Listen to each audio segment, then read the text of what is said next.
Здравствуйте, мои дорогие друзья! Сегодня я хочу предложить вам совершенно вкусное блюдо. Это манная каша с киселем. Блюдо легко готовится, очень быстро. Раньше я думала, что это литовское блюдо, а теперь, оказывается, совсем недавно узнала от мужа, что это эстонское. Ну, из-за этого мы драться не будем, поэтому, когда вы попробуете это блюдо, оно войдет в ваше меню, ну, во всяком случае, хотя бы на уикенд.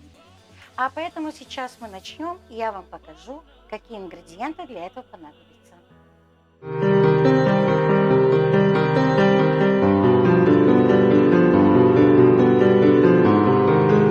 Основные ингредиенты. Нам нужно пол-литра молока. Я использую морская соль, ну, конечно, манка. Пол-литра воды. Я уже беру кипяченой воды, не горячей, конечно. Сахар. И вот, пожалуй, и все ингредиенты, которые нам понадобятся. Так, я начинаю с того, что налила сюда пол-литра молока холодного, и также вливаю сюда пол-литра кипяченой холодной воды. Хитрость такая есть, что я сразу беру венчик, поскольку температура у меня такая сейчас превышенная, завышенная. Значит, мы будем готовиться к тому, что манку мы будем сыпать не в горячее молоко, даже не в теплое, а будем сыпать его в холодное молоко. Тогда точно комочков не будет.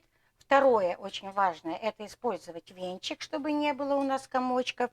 И потом саму муку я всыпаю таким образом.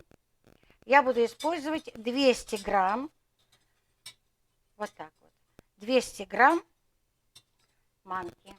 Так, и потихоньку всыпаю тонкой струйкой все равно, хоть мы это делаем через сито, я все равно люблю вот таким образом.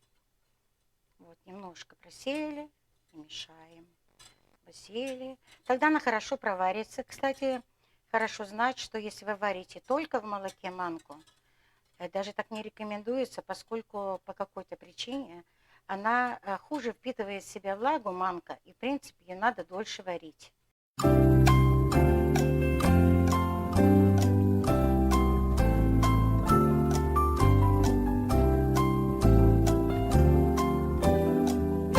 Вот мы всыпали уже 200 грамм манки. Все, продолжаем размешивать.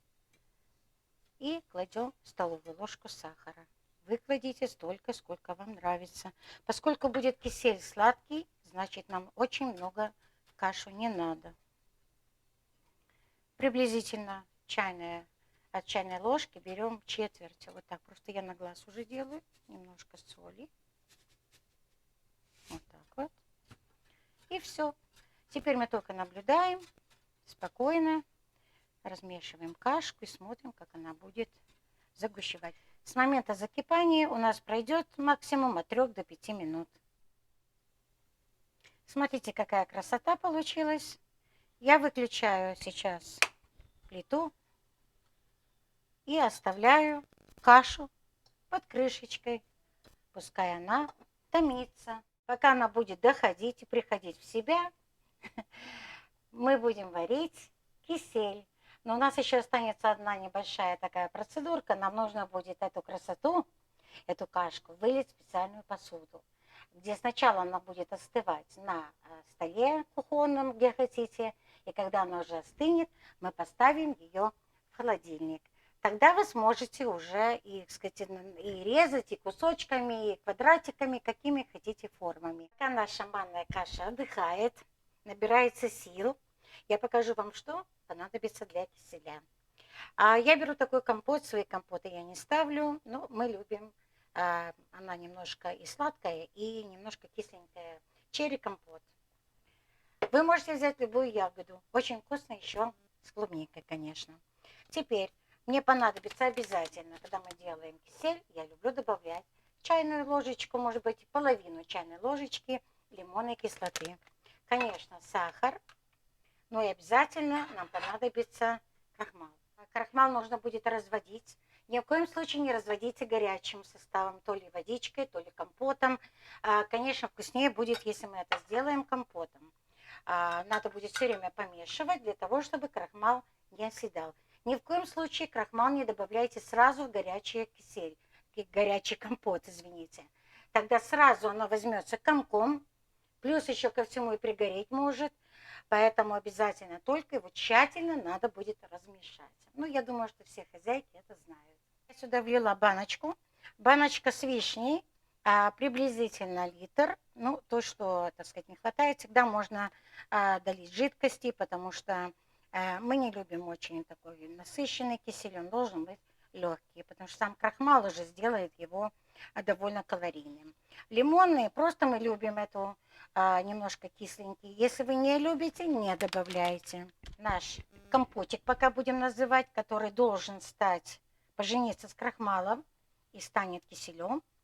И вот он сейчас на среднем огне будет доходить до закипания. Но мы не будем ждать самого закипания, а совсем-совсем близко. В это время я пока все-таки доливаю водичку. Это тепленькая водичка, не холодная. Она кипяченая. И размешиваю вот таким образом кисель. Крахмал, извините.